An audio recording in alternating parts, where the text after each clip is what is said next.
Good evening. My son Liming Choy Alfonso is not home. Just now we go out and go for grocery. I use my PNB. No choice, folks. Third is still 5 days to go, diba? So no choice, okay? So we just buy a grocery and we eat here at home now to save them. There's Listen Poy, the retired man.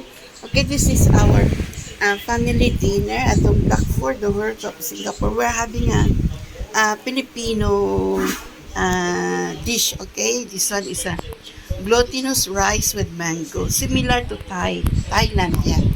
Okay, I just came along with the chicken nuggets, okay? Enjoy, folks, at home Blackford, the World of Singapore. This is only my grocery there. I haven't do yet. It's talag 112. Okay. Something. Okay. $6. Okay. Enjoy, folks, at home Blackford, the World of Singapore. Mm, our family dinner. My son is not home. Okay. May 29, 2026. May 29, 2026. Enjoy Singapore. At home Blackford, the World of Singapore.